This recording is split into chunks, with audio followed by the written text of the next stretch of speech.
শীতের সন্ধ্যেতে চামড়ির সাথে বা দুপুরবেলায় গরম গরম ভাত ডালের সাথে এরকম সয়াবিন পকোড়া থাকলে আর কি চাই। চলো দেখে নাও আমি এটা কি করে বানাচ্ছি। এখানে আমি 1 মুঠো সয়াবিন নিয়ে নিয়েছি, ওটাকে নুন হলুদ দিয়ে একটু ভাপিয়ে নিয়েছি, তারপরে চিপে চিপে জল বার করে নিয়েছি। আর এদিকে আমি একটা সেদ্ধ আলু নিয়ে নিয়েছি।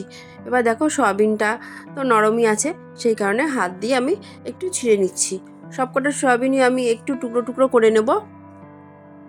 দেখো সবগুলোই করা হয়ে গেছে। এবার আমি আলুটাকে ঘষে নেব।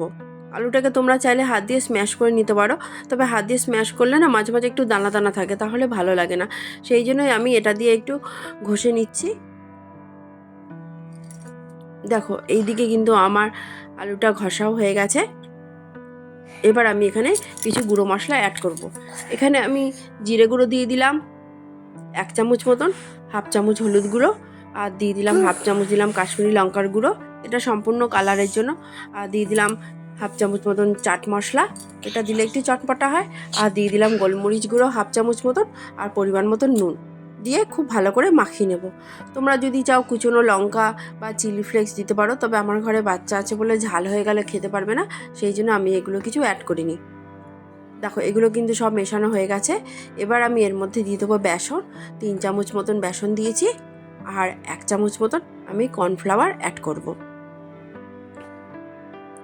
আর সামান্য একটু আদা থেতো দিয়ে দিলাম, দিয়ে খুব ভালো করে মিশিয়ে নেব। তোমাদের যদি আমার এই রেসিপিটা ভালো লাগে লাইক করবে, সাবস্ক্রাইব করবে, আর ফেসবুক পেজ থেকে দেখো তাহলে কিন্তু অবশ্যই ফলো করবে। দেখো এটা কিন্তু আমার একদম মেশানো হয়ে গেছে। এবার আমি এর মধ্যে 1.5 চামচ মতন পোস্ত দিয়ে দিলাম,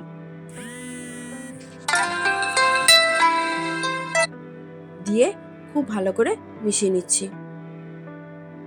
এবার দেখো এটা কিন্তু বড়ার আকার নিয়ে নিয়েছি, এটাতে কোনো রকম জল অ্যাড করতে হবে না। এর দিয়ে যা জল বেরোবে, মানে আলু তো একটু ভেজা ভেজা থাকে, আবার সয়াবিনটাও একটু ভেজা ভেজা, সেই জন্য আর জল অ্যাড করতে হয়নি। এবার কড়াই নিয়ে নিলাম, কড়াইয়ে সাদা তেল দিয়ে দিলাম। তেলটা যদি খুব ভালো করে গরম হয় তখন আমি এর মধ্যে বড়াগুলো দিয়ে দেবো। গ্যাসের আঁচটা কমিয়ে কিন্তু করবে, নাহলে বাইরেটা ভাজা হবে আর ভেতরটা কাঁচা থেকে যাবে, খেতে একদমই ভালো লাগবে না। খুব ভালো করে আমি উল্টে পাল্টে ভেজে নেব। একটু হাতে সময় নিয়ে ভাজবে, তাহলে কিন্তু খেতে ভালো লাগে। আর তোমরা কিন্তু বাড়িতে অবশ্যই এটা বানিয়ে খাবে, খুব চটজলদি একটা রেসিপি, খেতেও কিন্তু জাস্ট ফাটাফাটি হয়। দেখো আমি কিন্তু উল্টে পাল্টে একেবারে ভেজে নিয়েছি। আর আমি এর মধ্যে একটা শুকনো লঙ্কা দিয়ে দেবো, সেটা আমার জন্যই দিয়েছি।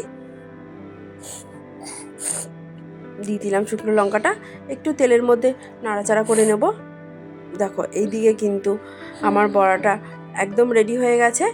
এবার আমি নামিয়ে নিচ্ছি। এবার প্লেটে সার্ভ করার পালা। দেখো আমি কিন্তু প্লেটে সার্ভ করে নিয়েছি, ব্যাস রেডি হয়ে গেল। তোমরা সবাই ভালো থাকবে, সুস্থ থাকবে, বাই, টাটা।